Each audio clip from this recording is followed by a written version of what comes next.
Yes, villagers, we hear so much about COVID deaths. However, we very rarely hear from survivors of COVID. If you want to hear about this virus straight from the horse's mouth, you are in the right place. If you're new to this channel, welcome to our village. If you're a returning villager, welcome as well. So, let's get into it. Welcome to Garden of the Mind, where we reduce stress, improve our health and fitness, and improve our financial IQ every episode. We must believe more than we see. COVID is a beast. We frequently hear about COVID deaths. However, how about we hear from some survivors, from some people who've had this dreaded virus and survived? What was that experience like? Well, we got 3 people here who are willing to tell you exactly what it is that they went through when they had this virus. The test I actually took was the antibody test because I suspected I had COVID, and I beat it, and I wanted to kind of verify that that's what I actually had. Aside from the tiredness and the inability to taste, those were the only 2 symptoms that I had, and that's why I didn't think I had COVID, because I was just saying something, I don't know what was wrong, but something was wrong. Well, I started to feel a little shortness of breath, and I was coughing. I'm not a cougher, so I was coughing a little bit more than I thought I should be coughing, and that's what made me think about it, and then I lost my sense of taste. And so I kind of had a feeling, based on what I had heard in the news, that it's possible that I could be COVID positive.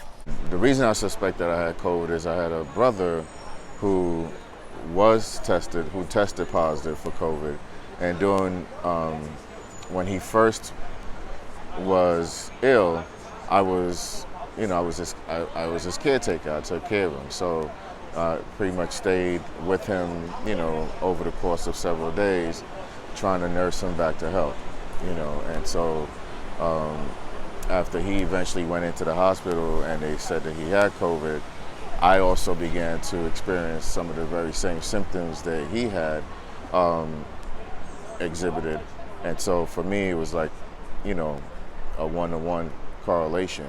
And I thank God every day, because my conditions were not severe. I didn't have any chest pains. I didn't have to have a ventilator. I didn't have to have any of that. And I thank God. And I never in my mind did I think this was going to be, oh God, I'm in the hospital, what's going to happen to me? I never thought that, but I thank God for that, because my symptoms were very, very rare, very, very mild. But there's 150,000 people died from this. I didn't think I was going to make it. I thought I was going to die. I would say for me, the severity level was probably around a 7 or so. Overall, I'd say my COVID experience was a 5. My symptoms that I had, the tiredness, I'd say that was a 10. I would have to say it was like a 9.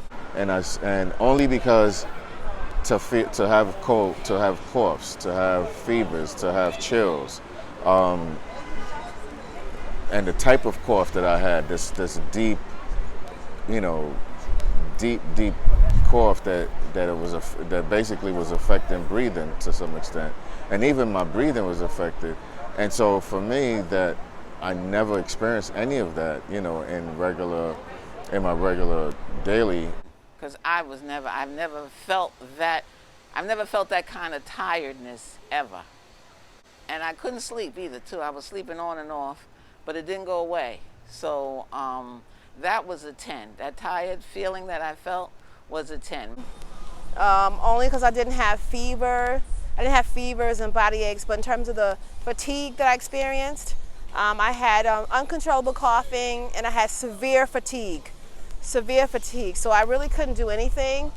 I was in a bed pretty much bedridden for 3 days.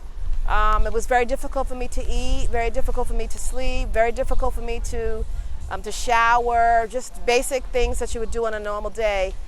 It was very challenging for me to do those things. During the winter time, I may have 2 colds, or maybe one in the beginning, one at the end.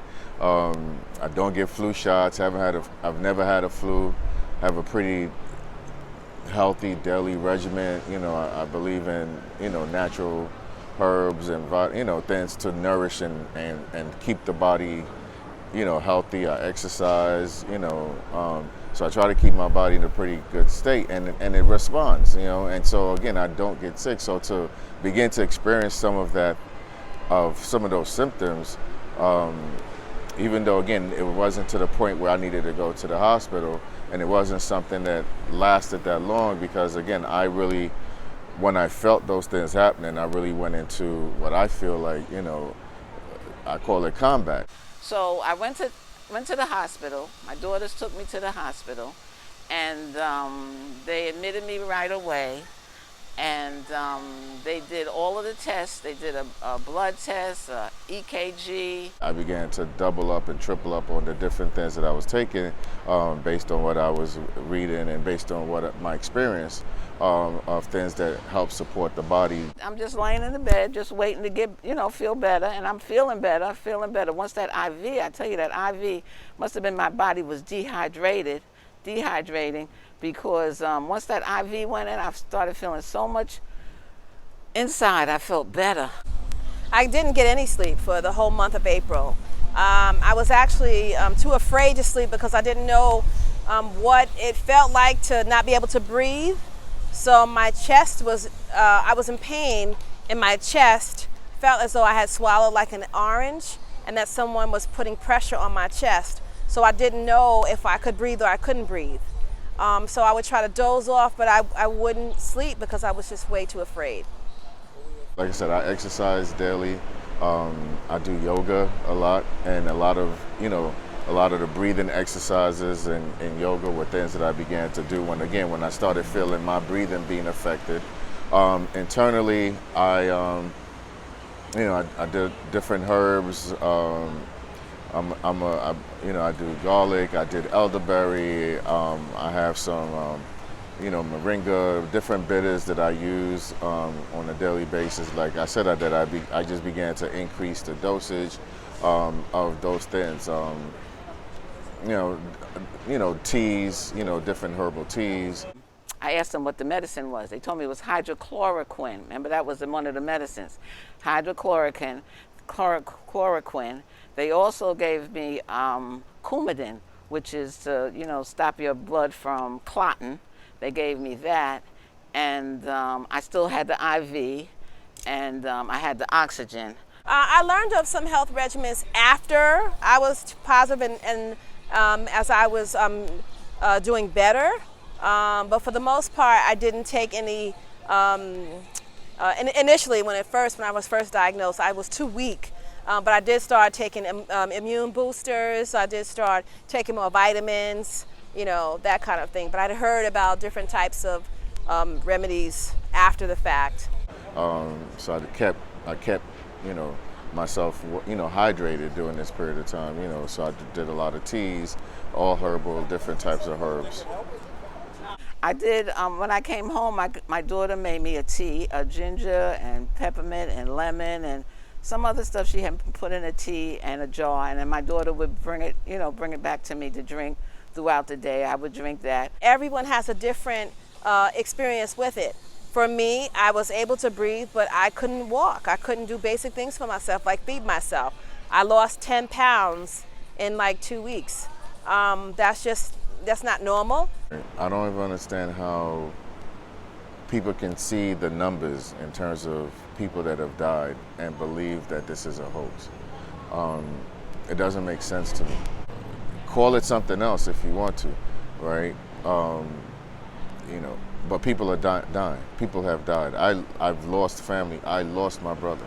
I lost other family members. And their deaths were real, right? They walked in and never walked out. Like that wasn't manufactured. That's not a number that was made up. Oh, please. A hoax, 150,000 people already dead in the United States. These people didn't have to die. They didn't have to die.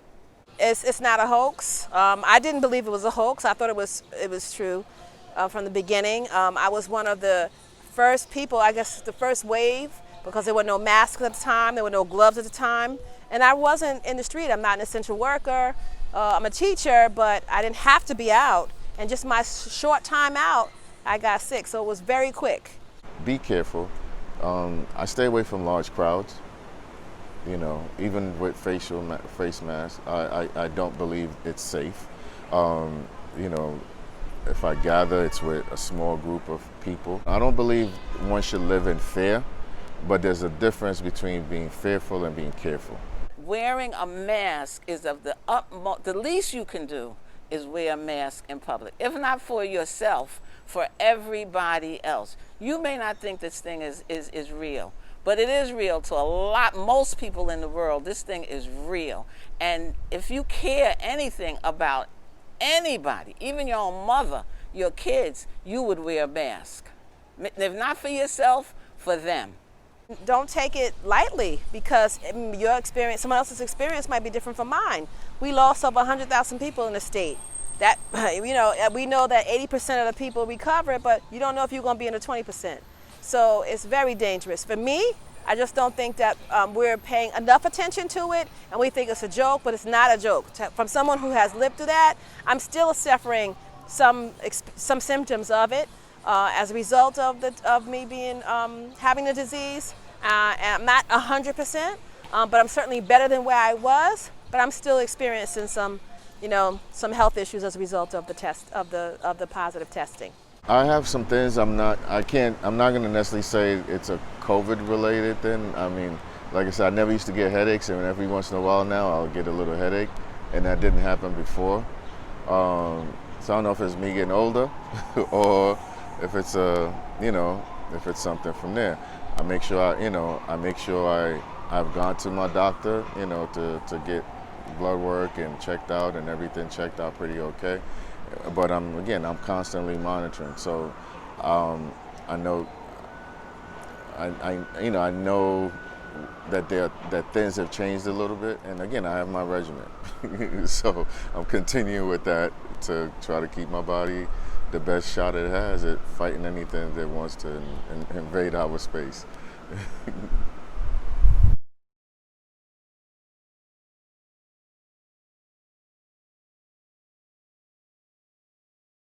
Their stories are my story, right? And their pain is my pain, and so